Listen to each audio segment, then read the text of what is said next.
Okay students, अब आपके lesson complete हो गया। क्वेश्चन आंसर देखिए। किताब शब्द में कितनी ध्वनियां हैं? किताब शब्द में कितनी ध्वनियां हैं? 6 ध्वनियां हैं। फल शब्द में कितनी ध्वनियां हैं? फल शब्द में 4 ध्वनियां हैं।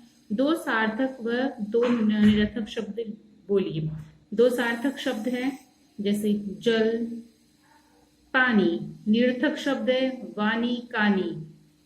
और बाना कैसा शब्द है? बाना निरर्थक शब्द है। वर्णमाला में वर्णों की संख्या होती है। वर्णमाला में वर्णों की संख्या कितनी होती है? 35। हिंदी वर्णमाला में होते हैं 11 स्वर और 35 व्यंजन। ध्वनि के क्रमबद्ध समूह को कहते हैं, क्या कहते हैं? वर्ण समूह, वर्ग समूह की वर्णमाला क्या कहते हैं? वर्णमाला।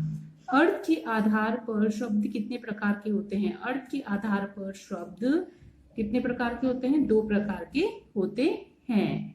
नेक्स्ट है, वाक्य के कितने भाग होते हैं? वाक्य के कितने भाग होते हैं? वाक्य के भी कितने? 2 भाग होते हैं। नेक्स्ट है, रिक्त स्थान भरिए। वर्णों के क्रमबद्ध समूह को कहते हैं, क्या कहते हैं? वाक्य। वर्णों के जो क्रमबद्ध समूह होता है उसको हम क्या कहते हैं?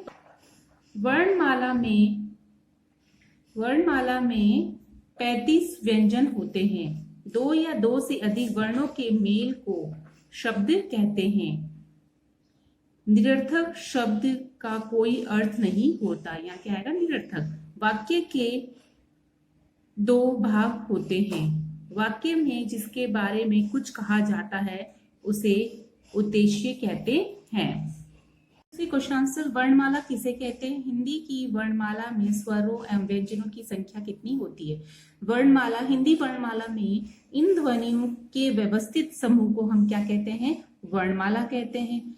वर्णमाला स्वर 11 होते हैं और व्यंजन कितने होते हैं? 35 होते हैं। नेक्स्ट, वर्ण क्या है? मुख से निकलने वाली ध्वनि की सबसे छोटी इकाई को वर्ण कहते हैं। सार्थक एवं निरर्थक शब्द किसे कहते हैं? सार्थक शब्द उसको कहते हैं जिसका कोई शब्द का कोई अर्थ निकलता है, उसे सार्थक शब्द के। निरर्थक शब्द उसे कहते हैं जिसका कोई अर्थ नहीं निकलता है। जिस शब्द का कोई अर्थ नहीं निकलता है उसे हम क्या कहते हैं? निरर्थक शब्द कहते हैं। वाक्य से आप क्या समझते हैं? शब्दों के व्यवस्थित क्रम को वाक्य कहते हैं। वाक्य कितने भाग होते हैं? वाक्य के 2 भाग होते हैं,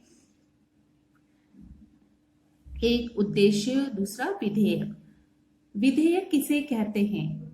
विधेयक वाक्य के उद्देश्य के विषय में जो कुछ कहा जाता है उसे विधेयक कहते हैं। जैसे झलक सारा दिन खेलती है, तो जो सारा दिन खेलती है वो क्या है? विधेयक कहलाता है। ओके स्टूडेंट्स, ये आपके हो गए question answers. Fill in the blanks, tick the correct options. यह आपका होमवर्क है, इसको कॉपी में करके बताइए।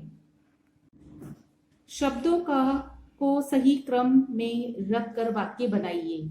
जैसे अच्छी बहुत है मेरी माँ, तो इसको सेंटेंस बनाइए। मेरी माँ बहुत अच्छी है। गुड़िया लाई है रजनी, तो रजनी गुड़िया लाई है। हम देखने मेला गए, तो इसका सेंटेंस कैसे बनाएंगे? हम मेला देखने गए।